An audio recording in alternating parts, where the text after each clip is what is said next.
Ladies and gentlemen, welcome to another ranked ladder game. This time around, we will have VortiX facing off against LasH, with VortiX spawning to the south with the color blue as the Rus, and to the north, we have LasH playing as the French with the color green. The map that we're playing on is Dry Arabia, and we do have an interesting map generation over here for the two players. A very asymmetrical map that we have here. For VortiX, he's got both of his forests to the front, whereas for LasH, it's kind of split to the front and the back. And a similar tendency can be seen for the golds. You look at VortiX's golds, they are all actually very close to each other, to the south. Whereas for LasH, he's got one safe gold to the back of his TC, rest of that is kind of out there in the middle of nowhere. So it's going to be interesting to see how the players approach the walling aspect of this game, especially because in a matchup like this, French versus Rus, you will be seeing a lot of knights. Knights are the premium unit in Feudal Age. It's the unit that can allow you to pick off villagers early on. French will obviously play for it, but in a matchup like this, the Rus also have to. So, given that we will have a lot of knights, I would assume that walling is going to have a big importance, and I would anticipate VortiX to wall this left flank early, probably the right flank as well. For LasH, it's a little bit more complicated. He doesn't have obvious walls, but this would be a simple one to make here to the north. Would make his life a little easier. Get maybe some walls over here, prevent one or two knights from sneaking past, and then maybe concentrate his efforts to the right side, or go for walls over here. That's a big investment though, so I don't think he's going to do that. Now, obviously, we are in a meta nowadays where extra town centers are often preferred by players, and this is no different from this matchup either. So, when you look at this matchup, you could anticipate either of these players playing into at least one additional TC. For LasH, the most optimal spot seems like... it's actually tough to say. This could be a realistic spot. I could see it close to the hunt, maybe over here, but this is all the way out here. Kind of far from the starting TC. Feels a little dangerous. For VortiX, I think it's a little bit more straightforward. He doesn't have good hunts either, but he's got a decent spot over here close to the gold, maybe close to the wood. The key thing when you build a town center, though, is that you probably want to secure food as the primary resource with it. Additional resources are nice, but when you expand with town centers, you want to go for the food. And if you don't do that, you will start running out of food. That could be a danger for both of these players, because the hunts that they have are so far away. Kremlin on the way for VortiX. On the other side is the School of Cavalry. Both players are rushing Feudal Age here quite a bit. You see 6 villagers by LasH, 5 by VortiX. Clear sign that both of them want to rush the Feudal. And the reason why is pretty simple. This is a Knight's race. You have to be the first one to get the Knight out and try to chip away with some damage. Now, obviously, don't forget that when VortiX reaches Feudal Age, he still needs to build a stable to get a Knight out. Whereas for LasH, he can start bumping those out from the School of Cavalry. Now, it looks like VortiX will just play into stone mining over here. He's gonna have the Kremlin right next to the stone outcropping. And this will be scouted by LasH. So LasH is gonna be aware of the fact that VortiX is playing on 2 TCs. It's gonna be interesting to see how he responds to this. He could be moving towards the stone himself, but you see VortiX is checking this out too. This is the stage of the game as the players are moving up to Feudal Age, where you check out what your opponent is up to, because this is how you determine what your next step is going to be. And this is basically the information on which you base your own adjustments. LasH moving on to the stone. This will be spotted by VortiX. So both of the players will be playing into 2 TCs. Big difference is that VortiX has started mining stone already, plus he's got the lumberjacking bonus as well, so he will be able to get that second TC up a little sooner. And it looks like he is going to play into a barracks, defend against those knights. No desire from him to go into his own knights. Now, when I talked about the knights meta at the beginning of the game, that's a little bit of an old school way of playing this matchup. It's still probably the most common. Knight v knight, try to chip away with damage, hold off the enemy knights with your own. But, as we discussed, we are in a meta where extra town centers are immensely valuable. So for Vortex, there seems to be more rationale in playing into a very defensive game and just playing into extra TCs. Now, he has seen that LasH is also on stone, which makes me wonder if he wants to go for 3 TCs. You cannot just outboom the French with 2 TCs as the ruse if the French player is also playing 2 TCs. So here, if he plays a defensive game, I would not be shocked if VortiX tried to go for 3 TCs. We will soon be able to tell based on the stone he's mining. But if he's only playing into 2 TCs and so does LasH, I'm not a big fan of VortiX's approach. Yeah, you see he's mining more than what he needs for an extra TC. He's still at 800 and he's still mining stone. That's exactly how he needs to approach this one. He should be ready to drop the extra town center in a matter of moments. There's the first knight. Spearmen are pushing all the way out here. They want to prevent LasH from seeing that he's still mining stone. That's the key thing here for VortiX. LasH knows that there will be additional town centers, but he doesn't know how many. He might anticipate a third one, but he is not certain until he sees it. And I don't think he's spotted the stone mine just yet. DC coming up over here. This will be scouted by LasH. Not a single defensive spearman nearby. This is actually a little dicey. Spearmen will have to be diverted back to the town center. They should be able to protect those vills. And on the other side, we do have a TC coming up on the hunt as well. Both of the players had to expand very far away from their starting bases, especially LasH, to secure the hunt. And this makes both of these expansion town centers extremely exposed. This could be a factor to look into once we go deeper into the game. But for now, this is going to be an eco-focused game. VortiX is going to keep villagers on stone. And I think at this space, the third TC is likely going to be on the gold. He could go for the other hunt. He could go over here with the board. That's actually a very juicy spot. But I feel like he's just going to go nice and compact, secure the gold, and then just try to play into an eco advantage. Archers will now be mixed in as a response to the spearman by LasH. We've also seen some militias popping out. Militias have now expired, but they managed to kill one scout before. And it looks like we have a boar here. I completely missed that. This is a weird boar spawn. Both of the boars on the map are pretty close to the starting bases of the players, and this is not so common on Dry Arabia. Usually you have them on neutral ground, so TCing a boar isn't super common.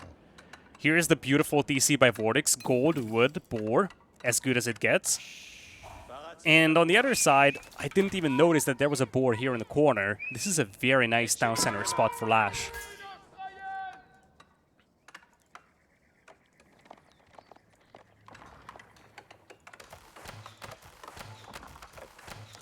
Ranges are being added by LasH. Both of the players have played into multiple scouts. This is something that we haven't really talked about. LasH had 2 scouts as well with the French. He lost one before. And of course, VortiX is playing as the ruse. He has 3 scouts out there. So there is no shortage of vision for either of these players, especially VortiX now. He knows fully well what LasH is up to. You see, he's poking around the stone mine. He saw that there is 840 remaining, which is a clear indication that LasH is only playing 2 TCs. And based on this information, VortiX is able to tell that his economy should be better in the long run than LasH's. Right now it's neck and neck, but this should slowly start swinging in the favor of VortiX, especially when you add the fact that his lumberjacks are also being buffed very heavily.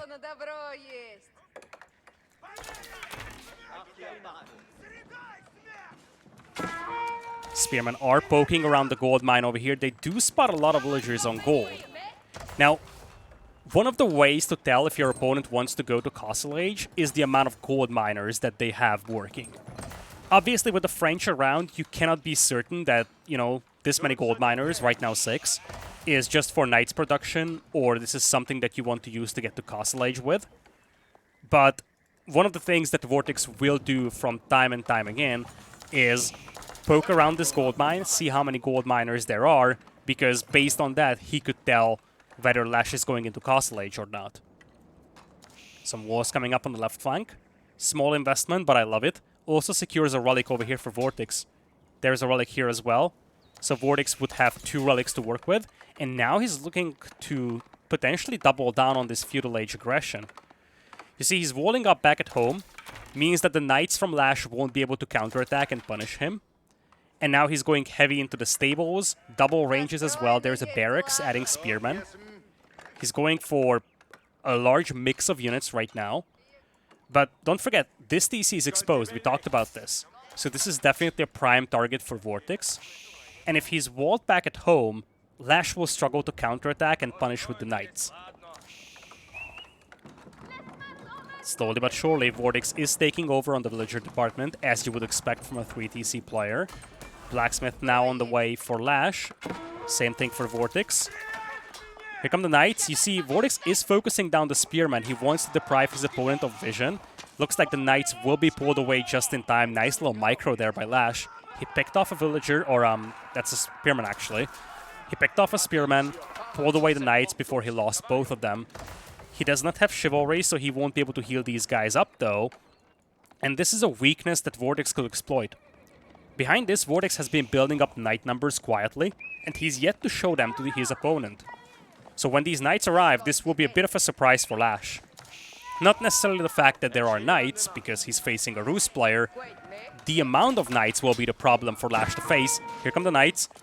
They do get the charges in, and they will yoink 2 villagers from the gold mine. LasH very heavy on gold. Should give VortiX an idea about LasH going to Castle Age. Only 1 school of cavalry, this many villas on gold. That's a Castle Age attempt by LasH.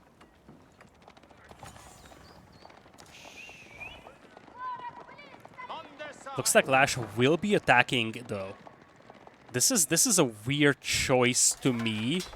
I'm feeling a bit of a disconnect in the strategy here, but this might work out well for him. So you see he's stacking up food. He's got a lot of villagers on gold. He wants to go into Castle Age here. Now, normally you do not attack when you want to go into the next stage, but this could be a good diversion. If you attack your opponent like this, that forces them to defend, so they cannot really punish you going into Castle Age. Alternatively, don't forget, we talked about the gold miners. VortiX sees the amount of gold miners as he charges in again. So he knows that, okay, my opponent might be going into Castle Age. He might not be expecting a ram push, and this might work out very well here for LasH. Army numbers are pretty close. The concern I have here for LasH is that his army has 5 knights, he's facing 7. Archer numbers are dead even. And now this army is gonna get spotted. Rams are completely undefended. VortiX will use this opportunity to do some damage to them, as the knights will swing back. One of them were taken down by the town centers. That's annoying, I guess. Again, villagers jumping out of here. A lot of damage done to Rams. You see, villagers microed in and out of the tower. They will do most of the damage that's needed to destroy that ram. Now the knights will charge in. They do get a good angle on the archers. Archers move in as well. Spearman trying to brace for impact. Nice micro over here by VortiX on the defense. He's focusing down the spears. LasH is also focusing the spears on the opposing side as the villagers are jumping out of the TC. 1 ram goes down, but the army of LasH is just getting destroyed here in a blink of an eye. Militias have been pulled by VortiX, and he's just flooding those archers. Even without the militias, though, he probably would have been able to win this battle. As I said, I felt some level of disconnect between this aggression and the fact that LasH is going into Castle Age. Now the aggression is cleaned up. LasH is going into Castle Age, but he's got no army left. He's sitting at 2 knights, and is actually going up with the guild hole, which makes it impossible for him to get royal bloodlines. It's not like he has a lot of knights anyways, but I just do not know what he wants to do with Castle Age here. Normally, the only reason with French to rush Castle Age is to get royal bloodlines. Without that, I just do not see the reason for him to rush it. And now he's got no army, he's got no defense. I don't know if there is siege engineering for VortiX, but if he doesn't have, he should grab it, because this is a great opportunity. Militias do expire, but army numbers still heavily favor VortiX here. He will dive under the town center, sees the Castle Age, knows that he needs to push right now. Villagers are fleeing to the TCs, but so many of them are getting cleaned up. And LasH is going for the veterancy on the archers. A curious choice given the fact that he doesn't have a single archer and he's not even queuing any of them. Archers moving up here from VortiX as well, focusing down the remaining spearmen. Double towers defend the hunters here. This might not be something against which VortiX can commit, so he's just going to focus the vills, chasing them away from the towers of the knights. Casualties are mounting up high, and you really do not see a way from LasH back into this game.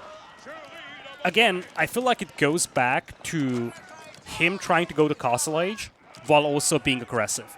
I think if he opts to go for either, it could have worked, but committing to a double ram push when you only have the same amount of army as your opponent is never going to work. And then getting into Castle Age just when you lost your entire army leaves you completely exposed to a counterattack like this. That's exactly what we have seen. VortiX isn't going to mess around now. He's just walling himself up, knows that he has a massive eco lead. So next step for him is just to finish the game whenever he wants to. If he gives a lot of time here for LasH, he should be able to recover, but LasH would need a 50-minute long game here to compensate for the casualties that he has had. For the next 15-20 minutes, VortiX will be playing from a position of advantage. Castle Age will be in for him very soon. He will be on 2 relics at the very least, most likely more. And you see LasH is still struggling to put out numbers. He's going to have the veterancy on the archers, but that doesn't compensate for the overwhelming numbers that VortiX does have.